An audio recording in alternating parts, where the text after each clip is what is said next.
ನಮಸ್ಕಾರ ಎಲ್ರಿಗೂ. CSS ತಂತ್ರಾಂಶದಲ್ಲಿ ಹೇಗೆ ಲಾಗಿನ್ ಆಗಿ ಬಿಲ್ ಪ್ರಿಪರೇಷನ್ ಮಾಡೋದು ಅನ್ನೋದನ್ನು ಈಗ ಹೇಳ್ಕೊಡ್ತಾ ಇದ್ದೇನೆ.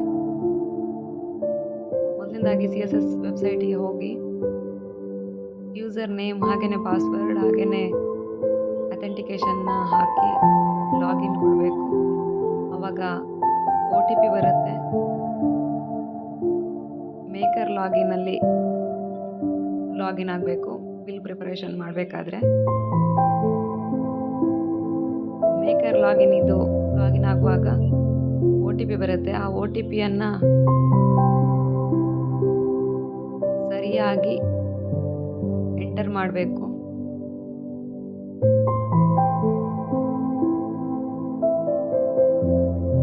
ಇವಾಗ ಲಾಗಿನ್ ಆಗಿದೆ. ಮೇಕರ್ ಲಾಗಿನಲ್ಲಿ ಇದ್ದೀವಿ ನಾವು. ಎಷ್ಟು ಟೋಟಲ್ ಬಜೆಟ್ ಇದೆ, ಎಕ್ಸ್ಪೆಂಡಿಚರ್ ಲಿಮಿಟ್ ಎಷ್ಟಿದೆ, ಟ್ರಾನ್ಸ್ಫರ್ ಲಿಮಿಟ್ ಎಷ್ಟಿದೆ ಅನ್ನೋದನ್ನು ತೋರಿಸುತ್ತೆ. ಪೇಮೆಂಟಿಗೆ ಹೋಗಿ ಇನಿಷಿಯೇಟ್ ಪೇಮೆಂಟ್ ಕೊಡಬೇಕು. ಅಲ್ಲಿ ಪ್ರಾಜೆಕ್ಟ್ ID ನಮ್ಮ ರೆಫರೆನ್ಸಿಗೆ ತಕ್ಕ ಹಾಗೆ ಹಾಕ್ಕೊಳ್ಬೇಕು. ಪ್ರಾಜೆಕ್ಟ್ ID, ನರೇಷನ್ ಹಾಗೆಯೇ ಸ್ಯಾಂಕ್ಷನ್ ನಂಬರ್ ಹಾಗೆಯೇ ಸ್ಯಾಂಕ್ಷನ್ ಡೇಟ್, ರಿಮಾರ್ಕ್ಸ್ ಇದಿಷ್ಟನ್ನು ನಾವು ಎಂಟರ್ ಮಾಡಬೇಕಾಗತ್ತೆ.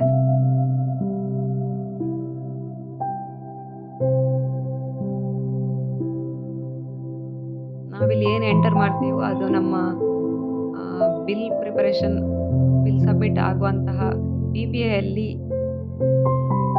ಕಾಣಿಸುತ್ತೆ.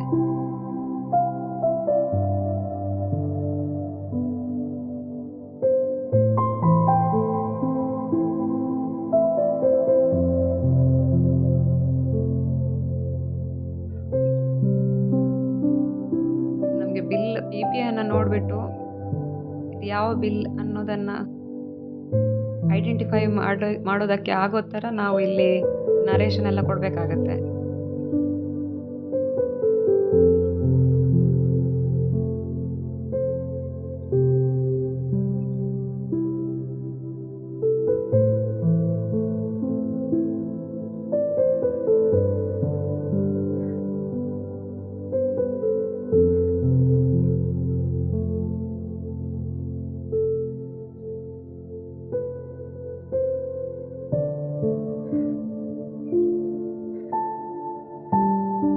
ಇದಿಷ್ಟು ಪ್ರೋಸೆಸ್ ಮೇಕರ್ ಲಾಗಿನಲ್ಲಿರುತ್ತೆ. ಮುಂದಕ್ಕೆ ಸೇವ್ ಫೈಲ್ ಕೊಟ್ಟು ಮುಂದೋಗಬೇಕು. ಆರ್ಡರ್ ID ಕ್ರಿಯೇಟ್ ಆಗಿದೆ. ಇವಾಗ ಈ ಆರ್ಡರ್ IDಯನ್ನು ಬರ್ಕೋಬೇಕಾಗುತ್ತೆ. ಕೆಲವೊಂದು ಟೈಮಲ್ಲಿ ಇದರ ಅವಶ್ಯಕತೆ ಸರ್ಚ್ ಮಾಡಬೇಕಾದ್ರೆ ಬೀಳುತ್ತೆ. ಇವಾಗ ಆರ್ಡರ್ ನಂಬರ್ ಇಲ್ಲಿ ಏನು ಆರ್ಡರ್ IDಯಲ್ಲಿ ಕ್ರಿಯೇಟ್ ಆಯ್ತಲ್ವ ಅದು ನಮಗೆ ಶೋ ಮಾಡುತ್ತೆ. ಇಲ್ಲಿ ಫೈಂಡ್ ವೆಂಡರ್ ಕೊಡಬೇಕು. ಯಾವ ವ್ಯಕ್ತಿ ಅಥವಾ ಯಾವ ಸಂಸ್ಥೆಗೆ ನಾವು ಪೇಮೆಂಟ್ ಮಾಡಲಿಕ್ಕಿದೆಯೋ ಅವರನ್ನ ವೆಂಡರ್ ಅಂತೀವಿ.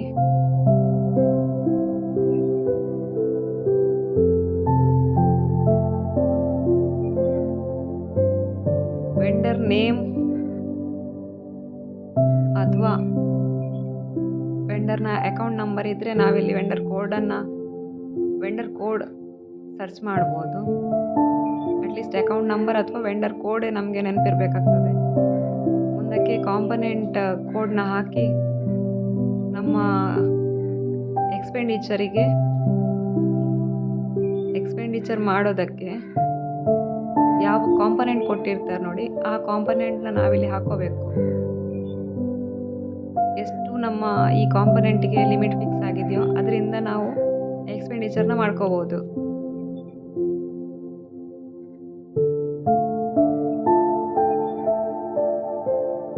ಡಿಡಕ್ಷನ್ ಏನು ಮಾಡೋದಕ್ಕೆ ಇಲ್ಲಿ ಪರ್ಮಿಷನ್ ಇಲ್ಲ. ಇನ್ ಕೇಸ್ ಏನಾದರೂ TDS ಕಟ್ ಮಾಡಬೇಕು ಅಂತಿದ್ರೆ ಮೈನಸ್ ಮಾಡಿಬಿಟ್ಟೆ ನಾವು ಬಿಲ್ ಮಾಡಬೇಕಾಗತ್ತೆ. ಆ್ಯಡ್ ಕಾಂಪೊನೆಂಟ್ ಕೊಟ್ಟ ಮೇಲೆ ಆ್ಯಡ್ ವೆಂಡರ್ ಕೊಡಬೇಕು.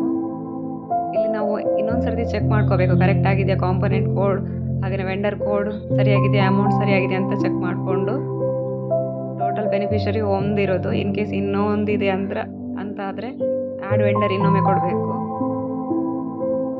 ಮೇಕರ್ ಲಾಗಿನಲ್ಲಿ ಪೇಮೆಂಟ್ ಪ್ರೋಸೆಸ್ ಮುಗಿದಿದೆ. ಇವಾಗ ನಾವು ಚೆಕ್ಕರ್ಗೆ ಲಾಗಿನ್ ಆಗಿ ಅಪ್ರೂವ್ ಅಂತ ಇದೆ, ಅಪ್ರೂವಲ್ಲಿ ವೆಂಡರ್ ಪೇಮೆಂಟ್ ಅಂತ ಇದೆ, ಅಲ್ಲಿಗೆ ಹೋದಾಗ ಅಲ್ಲಿ ಇದೇ ಬಿಲ್ ಕಾಣಿಸುತ್ತೆ, ಅಲ್ಲಿ ಅಪ್ರೂವ್ ಕೊಟ್ಟರೆ PPI ಜನ್ರೇಟ್ ಮಾಡುವಂಥ ಆಪ್ಷನ್ ಇದೆ. ಅಲ್ಲಿ PPIಯನ್ನು ಪ್ರಿಂಟ್ ತೆಗೆದು ಬ್ಯಾಂಕಿಗೆ ಸೈನ್ ಹಾಕ್ಕೊಟ್ರೆ ಪೇಮೆಂಟ್ ಪ್ರೋಸೆಸ್ ಮುಗಿಯುತ್ತೆ.